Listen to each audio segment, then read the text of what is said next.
Scribe here. Welcome to this podcast.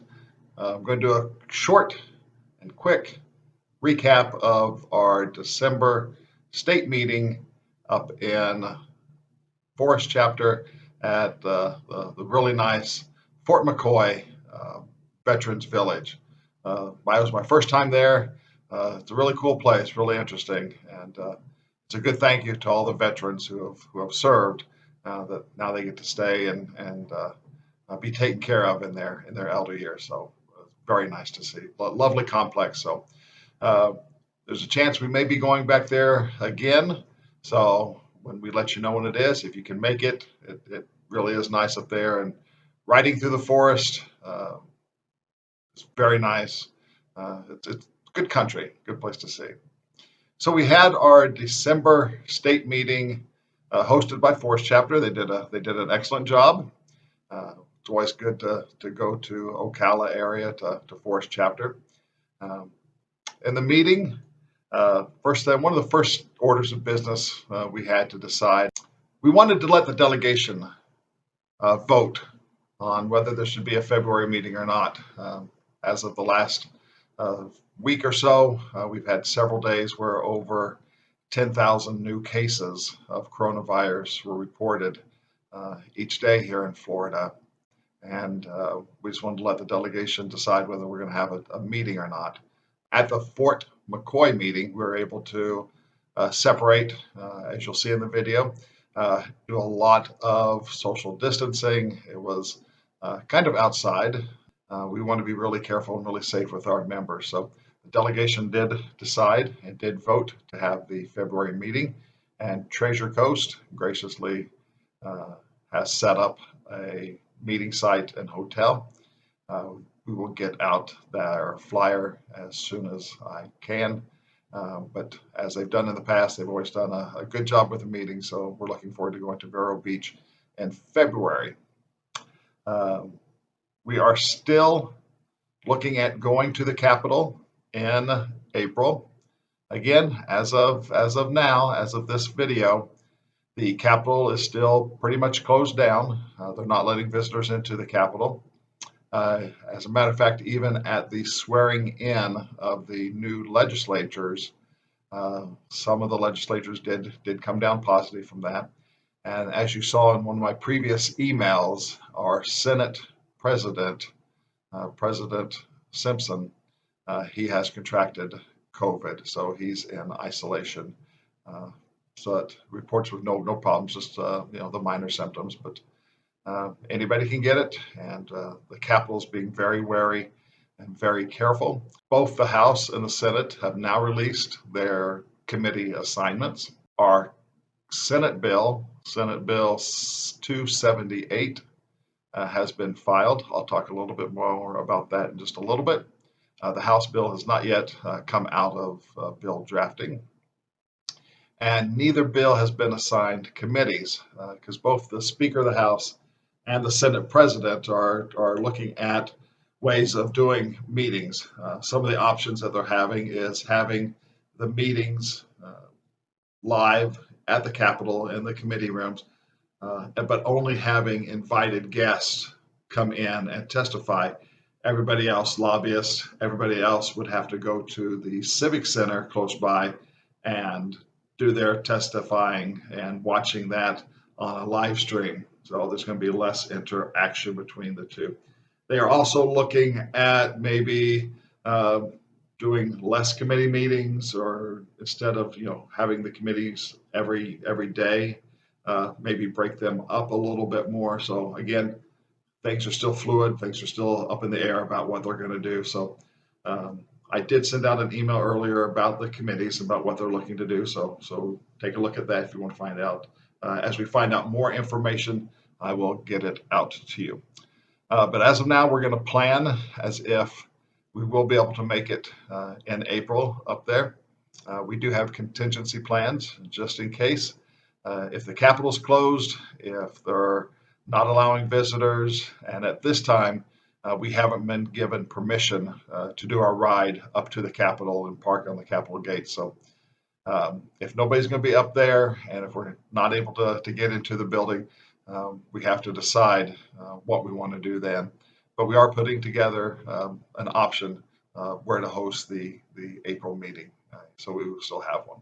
I do want to announce that I'm having a contest for naming this podcast.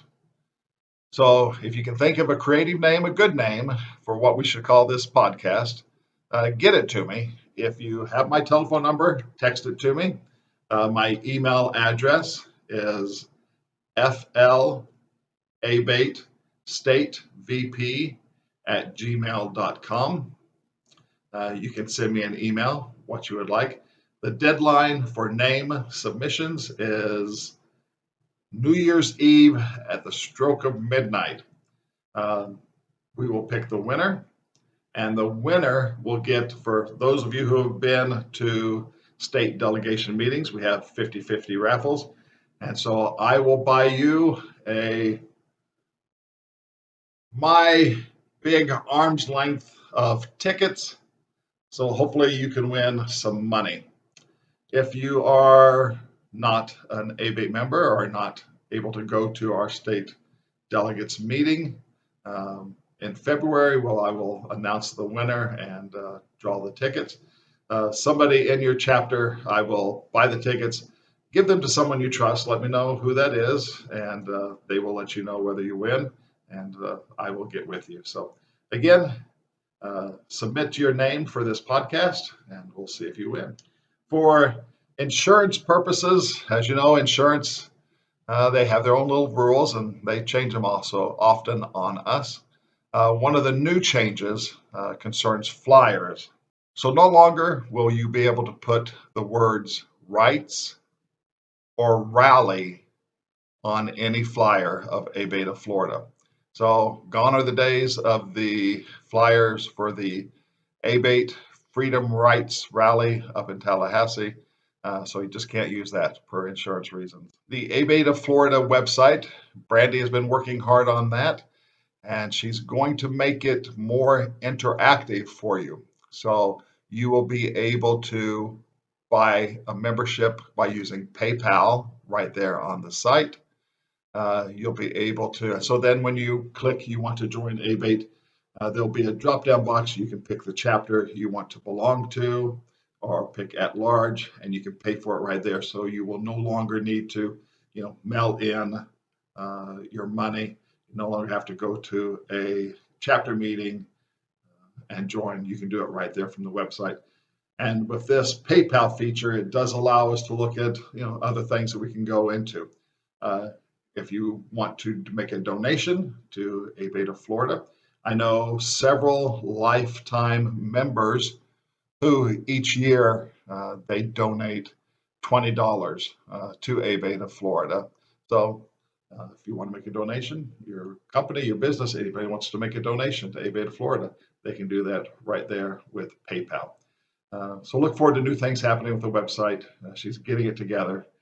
So we're looking forward to that. It should be very exciting. I do want to thank the whole corporation, all the members of ABATE. Want to thank Gator Alley chapter of ABATE of Florida for making a donation of $1,000 to the corporation. So thank you, Gator Alley. We appreciate your support. And going forward, I will make sure that I mention all chapters who have made a donation. I apologize for not being able to go back over the years and name all the chapters who gave donations to the state. But going forward, I will do that and let everybody know, what chapters are stepping up and supporting. And I know it's very difficult. So I do appreciate all those who do able to give some financial. Some other chapters do a great job of donating time, donating help. So there's many ways that the chapters of people can help donate to ABATE of Florida. One thing you can do to help ABATE of Florida that doesn't involve any money, just a little bit of time.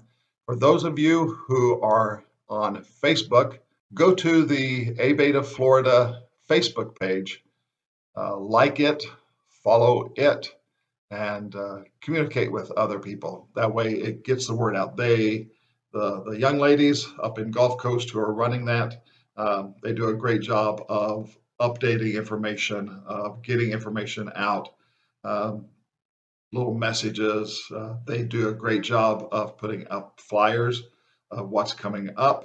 So it is a great tool to help spread information on ABATE of Florida, like up to date, like right away. So I recommend all of you on Facebook, please like Florida, ABATE of Florida Facebook page to get the latest information. For those of you who are at the state meeting, you saw that Velcro had his December blowout price special incredible sell. Man, he had everything on the heat. He was not refusing any offers. He moved a lot of merchandise, which helped get money into the product's budget so that we can get new products. So thank all of you who bought things. Some of you had some really great deals. Saw a lot of good things going on, so good deal. So thank you, Velcro, for doing all that you do. Legislatively, the Senate bill has come out of bill drafting.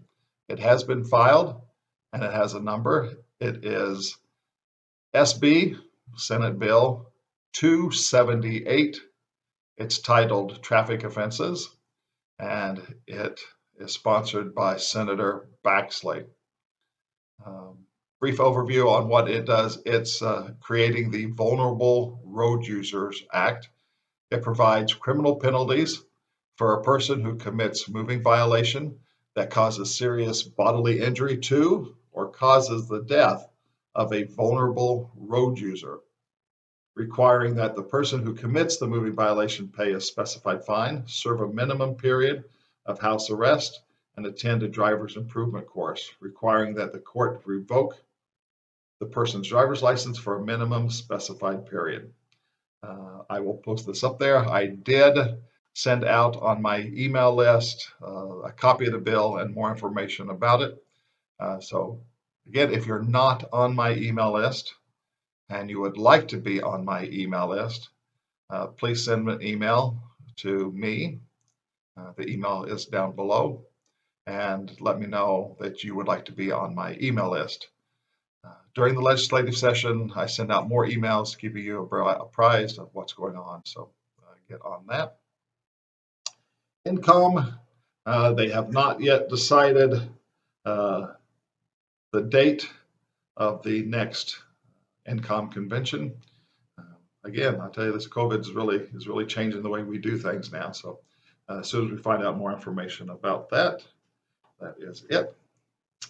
I do want to thank Bill Bird and Kim, his better half. They did give me a nice little gift of Cohiba. They have 3 Cohiba cigars and a nice little Cohiba cutter. So thank you, Bill. I appreciate it.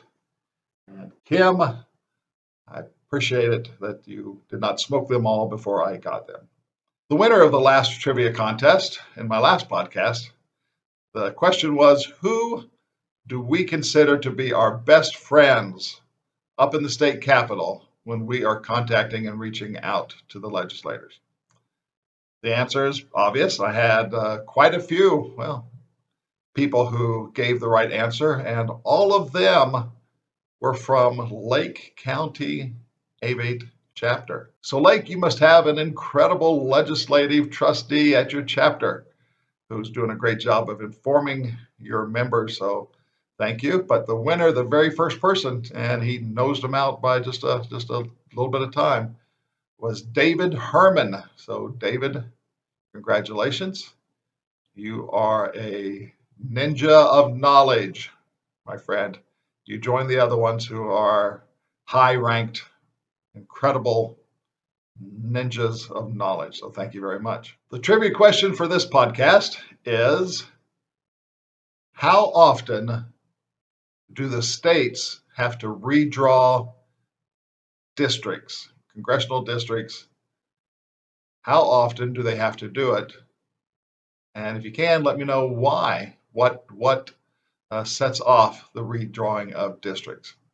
So again, how often does each state have to redraw their congressional districts, and why? So that's it for today's podcast. I want to wish you all a Merry Christmas, Happy Hanukkah, Happy Holidays, Happy New Year, Merry Festivus, whatever it is you celebrate or choose not to celebrate. I wish you a merry time of the year. This was a tough year. COVID really changed the rules, but I think we are able to stay flexible and work around it and keep the corporation going. So I look forward to seeing you all at the February state meeting in Vero or Treasure Coast. So I will see you all then. Till later. Bye. The winner of my last podcast trivia contest of who are the winner of the last